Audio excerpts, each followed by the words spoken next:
Hello everyone, my name is Priyanka. Welcome to my math classes. मैं class 8 math का full syllabus teach कर रही हूँ और मेरे चैनल पे आपको पूरे कोर्स की चैप्टर वाइज वीडियोस मिल जाएंगी।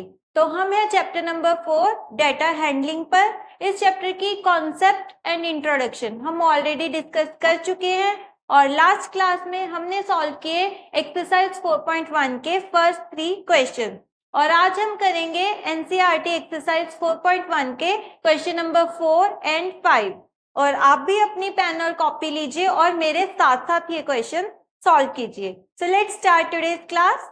The question number 4 of exercise 4.1 is the adjoining pie chart shows the marks obtained by a student in different subjects. If the total marks obtained by students were 540, answer the following question. तो इस question में हमें pie chart given है जिसमें कि pie chart represent कर रहा है the marks obtained by the student in different subjects. Different subjects है mathematics, social science, science, Hindi and English. और उसमें जो उसको मार्क्स ऑब्टेन्ड हुए हैं those are shown in the form of the angle. Central angle कितना है सर्कल के ऊपर, so this is representing the marks obtained by the student and we have to give the answer to the following questions. तो ये कुछ questions हैं जिसका हमें आंसर देना है by studying this graph. तो अब इस ग्राफ में हमें ये तो given है that the total marks obtained by student is 540, but individual marks उसके कितने हैं हर सब्जेक्ट में वो हमें find out करना है, क्योंकि जो marks हैं those are given in the form of the angle. तो वो रेशियो की फॉर्म में गिवन है, एंगल की रेशियो। और ये जो पाई चार्ट है सर्कुलर फॉर्म में वो इसका सेंट्रल एंगल 360 है और हर एक सब्जेक्ट में जो मार्क्स ऑब्टेन्ड हुए हैं उनका रेशियो गिवन है by the central angle. So हमें पता करना है सबसे पहले कि what are the marks obtained by the students in each subject. तो हमें गिवन है ये पाई चार्ट, तो हम उसको टेबुलर फॉर्म में सबसे पहले हमें जितने मार्क्स ऑब्टेन किए स्टूडेंट ने हम वो फाइंड आउट करेंगे in the each subject. Then only we will answer these question. जो क्वेश्चन है फिर हम उनका आंसर भी दे सकते हैं। So first social science. Social science को रिप्रेजेंट किया गया है by the central angle 65 degree. So अगर सेंट्रल एंगल सोशल साइंस का 65 डिग्री है then the marks in the numbers कितने उसने ऑब्टेन किए हैं सोशल साइंस में वो हमें पता करना है। तो वो हम कैसे करेंगे, ये जो एंगल है 65 ये टोटल एंगल 360 होता है इन द सर्कल का, उसका रेशियो है 65। सो हमें अगर मार्क्स ऑब्टेन बाय स्टूडेंट इन सोशल साइंस फाइंड आउट करने हैं तो हम 65 डिवाइड बाय 360 इंटू 540 करेंगे। These are the total marks. और ये जो है 65 वो उसका एंगल है सेंट्रल एंगल और टोटल जो कंप्लीट एंगल होता है वो 360। अगर हम 65 अपॉन 360 इंटू 540 करेंगे ये हो जाएगी रेशियो एंगल की कितनी है एंड देन 540 से इसको मल्टीप्लाई करेंगे which are the total marks. तो हमें पता चल जाएंगे कि उसने इस पर्टिकुलर सब्जेक्ट में कितने मार्क्स गेन किए हैं। तो दिस इज द मेथड। अगर हमें सेंट्रल एंगल गिवन हो तो हम क्या करते हैं, central angle divided by the total angle into the total number of the quantity जिससे हमें मल्टीप्लाई करते हैं। तो 540 से मल्टीप्लाई करेंगे, this zero cancels with this, 18 2s are 36 and 18 3s are 54। और जब हम इसको सॉल्व करेंगे we will get the marks of social science. So this comes out to be equal to 97.5. इसको सॉल्व करेंगे 65 into 3 divided by 2. So this comes out to be equal to 97.5. So these are the marks obtained in the social science. Similarly science में angle कितना है 80 degree, तो marks obtained by student in science कैसे find out करेंगे, 80 divided by 360 multiply by 540। तो जब हम इसको सॉल्व करेंगे what do we get, this zero cancels with zero, 18 2s are 36 and 18 3s are 54। जब हम इसको सॉल्व करेंगे 80 इंटू 3 is 240 डिवाइडेड बाय 2, ये किसके इक्वल आ जाएगा 120। So marks obtained in science are 120। Similarly हम सारे सब्जेक्ट्स के मार्क्स फाइंड आउट कर सकते हैं। आप भी कीजिए, मेरे साथ साथ सॉल्व कीजिए कि हर एक सब्जेक्ट में उसको कितने मार्क्स मिले हैं। हिंदी में एंगल है 70, सो 70 डिवाइडेड बाय 360 इंटू 540, ये किसके इक्वल आएगा सॉल्व करने से? यस, टेल मी इसकी क्या वैल्यू आएगी सॉल्व करने पर? Yes, this comes out to be equal to 105। Similarly English में सेंट्रल एंगल है 55, सो 55 अपॉन 360 इंटू 540, ये किसके इक्वल आएगा? Solve it. सो ये किसके इक्वल आएगा? 82.5। एंड लास्ट इज मैथमेटिक्स, इसका सेंट्रल एंगल है 90 डिवाइडेड बाय 360 इंटू 540, सो ये किसके इक्वल आएगा? Yes, this comes out to be equal to 135। तो इस तरह से हमें हर एक सब्जेक्ट में उसके इंडिविजुअल मार्क्स पता चल गए हैं कि सब्जेक्ट में कितने मार्क्स आए हैं और इन सब का टोटल कितना है 540। So now we will answer the given questions. First question is, in which subject did student score 105 marks? तो किस सब्जेक्ट में उसे 105 मार्क्स मिले हैं? In the subject Hindi. So answer to the first question is Hindi. Hindi subject में कितने marks मिले हैं? 105। The second question is, how many more marks were obtained by student in mathematics than in Hindi? Means maths में हिंदी से कितने ज्यादा मार्क्स मिले हैं? So marks obtained in maths are 135 and marks obtained in Hindi are 105। तो maths में हिंदी से कितने ज्यादा मार्क्स मिले हैं? इसका क्या आंसर होगा? Yes, 30 marks. Third question is, examine whether sum of marks obtained in social science and mathematics is more than science and Hindi। So हमें क्या बताना है कि whether की जो sum of marks science और maths में जितने marks मिले हैं are they more than marks in the science and Hindi। Means हम टोटल करेंगे पहले सोशल साइंस और मैथ्स के marks. Social science and maths के टोटल मार्क्स कितने हैं? सोशल साइंस में मिले हैं 97.5 मार्क्स और मैथ्स में मिले हैं 135 मार्क्स। सो टोटल कितना होगा? ये है आंसर नंबर 3। मैथ्स के हैं 135 एंड सोशल साइंस के हैं 97.5 मार्क्स। इन दोनों को अगर हम ऐड करेंगे तो ये किसके इक्वल आया? 232.5। इन दोनों का सम है 232.5 के इक्वल।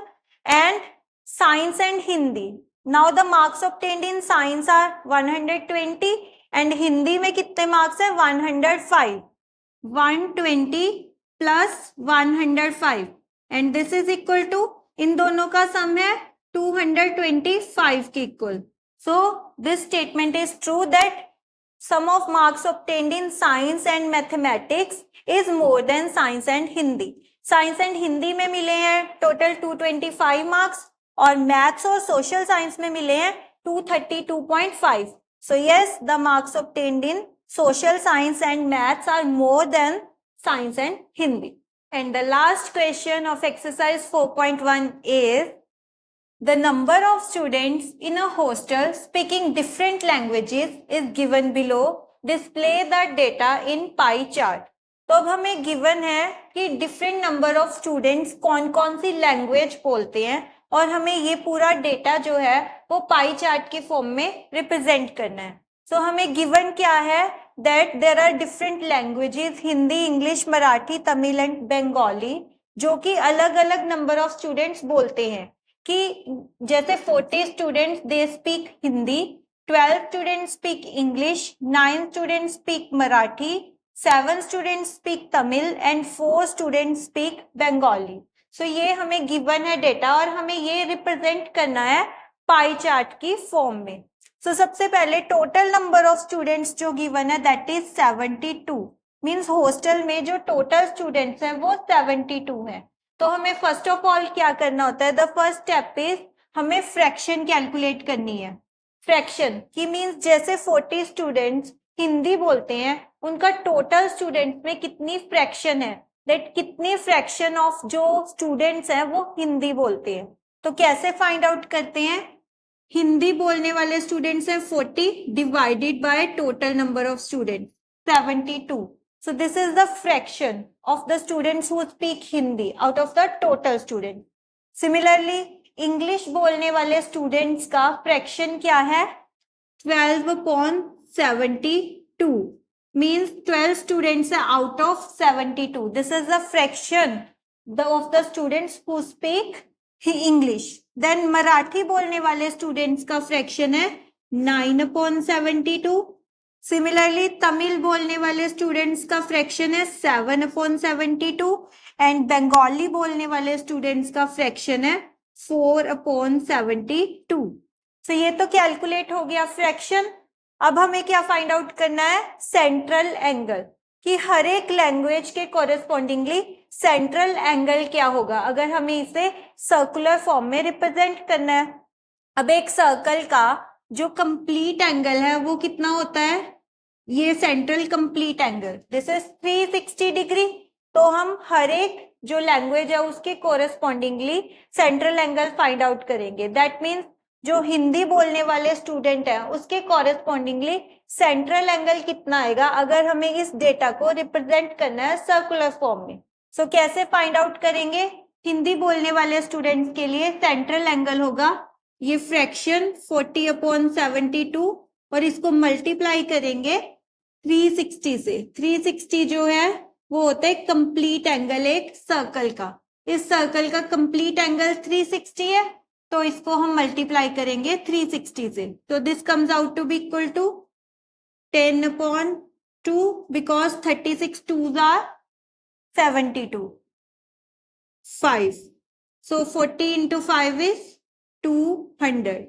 So ये आ गया एंगल 200 डिग्री वो स्टूडेंट्स जो कि हिंदी बोलते हैं। सिमिलरली इंग्लिश बोलने वाले स्टूडेंट्स 12/72 इनके लिए सेंट्रल एंगल होगा, again we will multiply it with 360। 72 5s are 360, ये होता है इसके इक्वल 72 5s are 360 and 12 5s are 60. So 60 degree जो एंगल है वो है उन स्टूडेंट्स के लिए जो कि इंग्लिश बोलते हैं। सो नाउ मराठी बोलने वाले स्टूडेंट्स के लिए 9/72 into 360, 72 5s are 360 and 9 5s are 45. So 45 angle आ गया मराठी बोलने वाले स्टूडेंट्स के लिए। सिमिलरली हम तमिल एंड बंगाली बोलने वाले स्टूडेंट्स के लिए भी सेंट्रल एंगल फाइंड आउट करेंगे। This is 7/72 into 360, 72 5s are 360 and 7 5s are 35 and last is Bengali बोलने वाले स्टूडेंट्स के लिए 4/72 into 360 and 72 5s are 360 and 4 5s are 20. So ये अब डिफरेंट एंगल्स आ गए हैं कॉरेस्पॉन्डिंगली उन स्टूडेंट्स के जो डिफरेंट लैंग्वेजेस बोलते हैं। अब हमें इस डेटा को रिप्रेजेंट करना है सर्कुलर फॉर्म में, एक पाई चार्ट की फॉर्म में। तो उसके लिए हम क्या करते हैं? सबसे पहले एक सर्कल ड्रॉ करेंगे, neat and clean circle with the help of compass. तो हमने एक सर्कल ड्रॉ किया, उसके बाद हम इसके ऊपर कोई भी एक रेडियस ड्रॉ कर लेंगे। Radius is simply the line joining from the centre और सर्क्यूमफ्रेंस के ऊपर कहीं भी जो एक लाइन ज्वाइन करते हैं, दैट इज रेडियस। ज्वाइन कर लिया। अब हम फर्स्ट एंगल ड्रॉ करेंगे विच इज 200 डिग्री। उसके लिए we will use the protractor. तो क्या करेंगे? यहाँ पे सेंटर पॉइंट प्रोटेक्टर का ये होगा और this is the base line. उसके बाद हम 200 के ऊपर एक मार्क लगाएंगे, 200 के ऊपर। So then we will join these two points.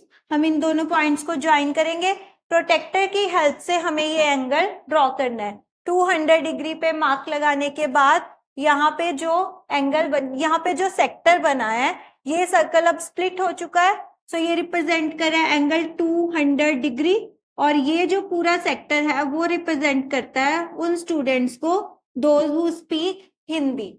तो इस पूरे सर्कल में इन लोगों का जो हिंदी बोलते हैं ये उनका पार्ट है, right. Next next is English. अब हमें रिप्रेजेंट करना है उन स्टूडेंट्स को दोज हु स्पीक इंग्लिश। तो उसके लिए क्या करेंगे, again this is the centre और इसको हम बेस लाइन बनाएंगे, देन वी विल ड्रॉ, यहाँ पे मार्क लगाएंगे प्रोटेक्टर की हेल्प से एट 60 और इन दोनों पॉइंट्स को ज्वाइन करने के बाद this is angle of 60 degree और ये जो सेक्टर है सर्कल का ये रिप्रेजेंट कर रहा है उन स्टूडेंट्स को those who speak English, correct. Then next is Marathi. तो उसके लिए हम अगेन यहाँ पे 45 डिग्री का एंगल ड्रॉ करेंगे। अब now this is the center again और this is the base line. अब एंगल ड्रॉ करेंगे 45 डिग्री और ये जो 45 डिग्री एंगल है और ये जो सेक्टर है ये रिप्रेजेंट कर रहा है स्टूडेंट्स को those who speak Marathi, correct. Now उसके बाद हम करेंगे रिप्रेजेंट उन स्टूडेंट्स को दोज हु स्पीक तमिल। तो क्या करेंगे, यहाँ पे ही सेंटर है और इसको बेस लाइन लेके हम एक यहाँ पे एंगल ड्रॉ करेंगे, angle is 35 degree. So 35 degree angle draw करेंगे और ये जो सेक्टर है ये रिप्रेजेंट कर रहा है उन स्टूडेंट्स को दोज हु स्पीक तमिल। अब आप देखोगे ये चारों एंगल ड्रॉ करने के बाद जो फिफ्थ एंगल बचेगा वो ऑटोमेटिकली 20 डिग्री ही होगा। आप मेजर करके चेक कर सकते हैं। सो ये जो लास्ट सेक्टर बचा इसका एंगल 20 डिग्री ही होगा और ये रिप्रेजेंट करेगा उन स्टूडेंट को दोज हु स्पीक बंगाली। सो इस तरह से हम गिवन डेटा को क्या कर सकते हैं, सर्कुलर फॉर्म में रिप्रेजेंट कर सकते हैं। So this is the solution to complete exercise 4.1। अगर आपको किसी भी क्वेश्चन में कुछ भी डाउट है आप कमेंट बॉक्स में पूछ सकते हैं। नेक्स्ट क्लास में हम इस चैप्टर का नेक्स्ट टॉपिक डिस्कस करेंगे which is probability. If you want to learn with me, subscribe to my channel. See you in the next class.